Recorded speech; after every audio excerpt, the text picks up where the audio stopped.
Meus amados, meus queridos irmãos e irmãs, a paz do Senhor Jesus Cristo seja sobre a nossa vida, essa paz que excede todo entendimento, a paz da mesa de Deus armada nos desertos de nossas vidas. Nesse programa de hoje eu quero cumprimentar com muito carinho você que acompanha o nosso ministério no Brasil e no mundo, você que tem nos apoiado, orado pelo nosso ministério. Eu glorifico a Deus pela vida de cada um de vocês e a Deus eu peço que os retribua, porque quando você ora por um ministério de qualquer um servo ou serva de Deus, você está contribuindo com a palavra de Deus. Quando você pega um link desse que eu mando pelo WhatsApp, pelo Facebook, pelo Twitter, e você compartilha com outras pessoas, você está fazendo a palavra de Deus chegar aos corações, e você será recompensado por isso. Porque está escrito no livro de Hebreus, capítulo 6, versículo 10, que Deus, Ele não é injusto para se esquecer do que você faz pela obra dEle. Então, se Deus não é injusto para se esquecer do que você faz pela obra dEle, isso quer dizer que Ele te recompensará. E o nosso Deus é um Deus de bênçãos e de grandes recompensas para a vida daqueles que amam a sua palavra. Meus queridos irmãos e irmãs, eu quero pegar aqui a palavra de Deus e ler no livro do apóstolo João, o Evangelho segundo escreveu São João, capítulo 14, versículo 6, que diz: respondeu-lhes Jesus: eu sou o caminho e a verdade e a vida, ninguém vem, preste atenção, não é ninguém vai, é ninguém vem ao Pai senão por mim. Ninguém vem, porque não vai a Ele, também a Jesus Cristo, que é o Filho de Deus, da Trindade Santa. Interessante nessa pergunta aqui, Tomé estava andando com Jesus já há muito tempo, acompanhando os seus milagres, vendo as maravilhas que ele realizava, e no entanto, quando Jesus disse: vocês sabem para onde eu vou, Tomé disse: Senhor, nós não sabemos para onde o Senhor vai. E Jesus disse: Tomé, eu sou o caminho, a verdade e a vida. Ninguém vem ao Pai se não for por mim. Então não existe outro caminho para você voltar a conviver ao lado daquele que um dia, junto com o Espírito Santo e com Jesus Cristo, criou você à imagem e à semelhança dele. Nós valorizamos muito pouco o que somos. Nós somos muito especiais para Deus, porque fomos feitos com suas mãos e as mãos daqueles que compõem a Santíssima Trindade, Jesus Cristo e o Espírito Santo. Deus ordenou a tudo com a sua voz, mas na hora de fazer o homem, Deus diz: façamos. Ele convidou Jesus e o Espírito Santo, e a Trindade Santa foi formada para criar o homem. Façamos o homem à nossa imagem e semelhança. E muitas pessoas, por desconhecer a palavra, e a própria palavra de Deus diz que meu povo erra por não conhecer as Escrituras. Por não conhecer a palavra, muitas pessoas não sabem o valor que tem e se entregam às drogas, se entregam ao mundo da promiscuidade, ao mundo do pecado, e a vida é tão passageira. Hoje eu estou com 55 anos e me lembro como se fosse ontem, o meu tempo de infância, de criança. Você também se lembra, pelo menos a partir dos 5, 6 anos de idade. Passou tão rápido, envelhecemos tão rápido, meus cabelos estão brancos, e a palavra de Deus diz que a vida passa como uma rápida neblina. E algumas pessoas, por não conhecer as Escrituras Sagradas, e exatamente por não conhecer a palavra de Deus, não conhecem o projeto de Deus para as suas vidas, sucumbem no meio do que Satanás oferece, no meio das drogas, da promiscuidade sexual, no meio de tudo quanto não presta.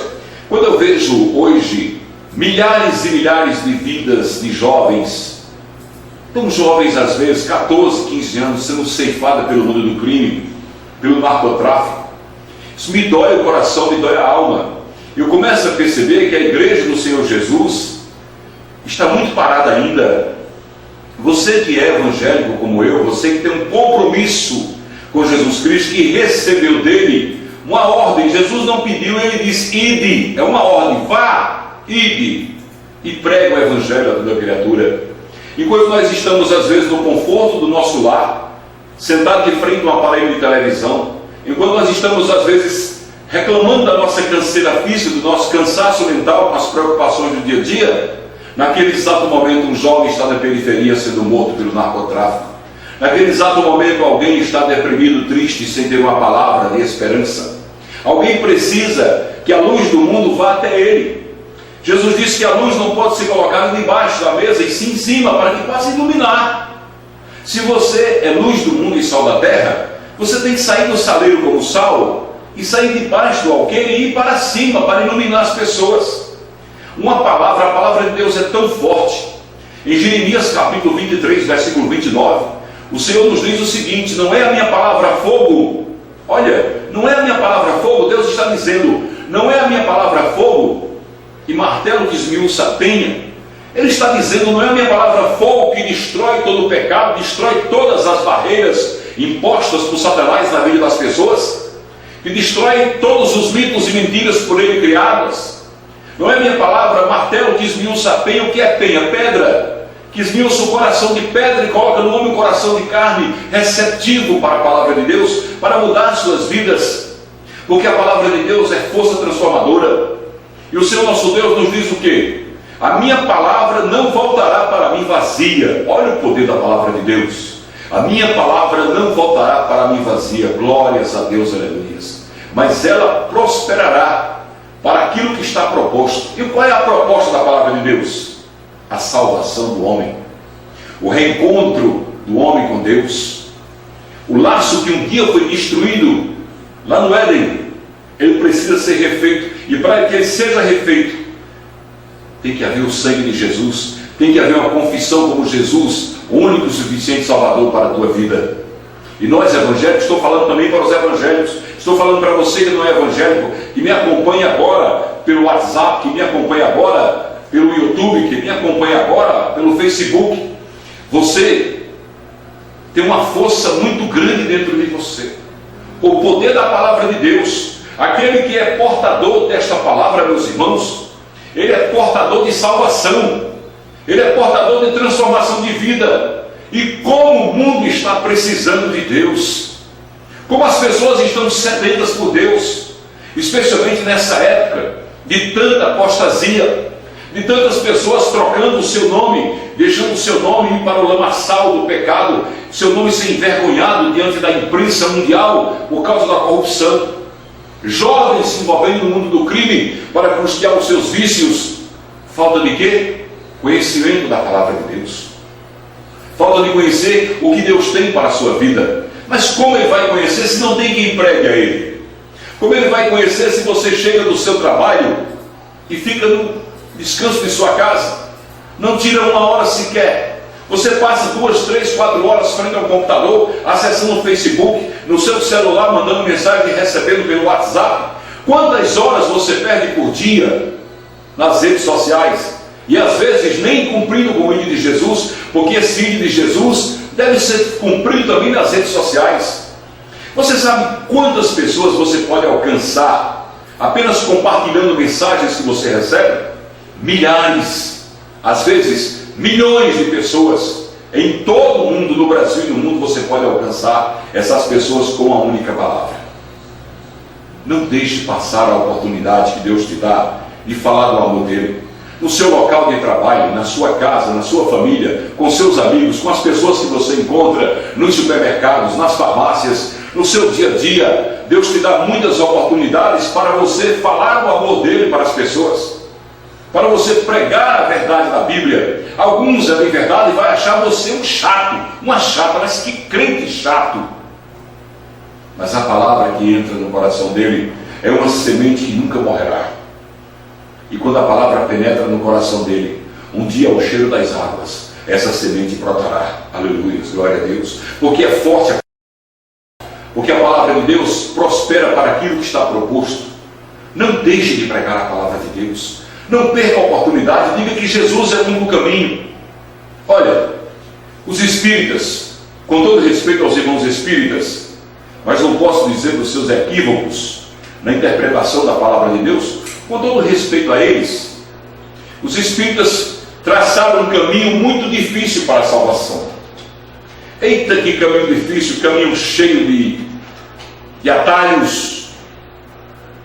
Você nasce, comete pecados, morre, reencarna de novo, comete pecados, morre, E aos olhos deles, os kardecistas, e olha que eu já li tudo sobre Allan Kardec, Livro dos Espíritos, muitos livros já li sobre Espiritismo. Cheguei até, às vezes, a frequentar um centro espírita para conhecer. Não o terreiro de Macumba, fui uma vez no terreiro de Macumba, eu queria ver, queria conhecer.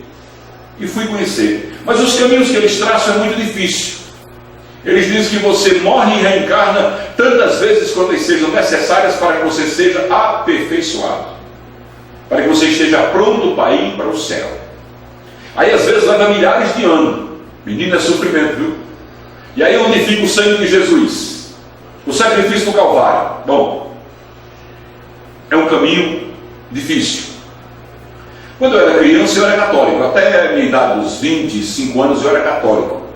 Depois virei evangélico, aceitei Jesus, depois me desviei, passei 14 anos fora do evangelho, sofri, só Jesus sabe o tanto.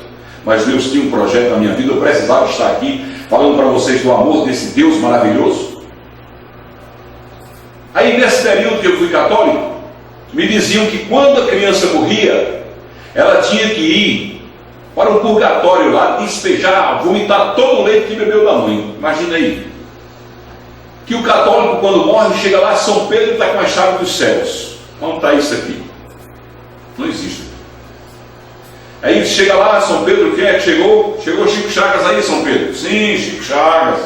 Espera aí que eu vou olhar aqui no computador do céu, você pode entrar. Pastor Chico Chagas, deixa eu ver aqui, pastor, se você está com a ficha limpa aqui, viu? Se você não tiver, vai entrar, se não volta, e vai para o inferno, viu? Espera aí. Ou então vai para o purgatório.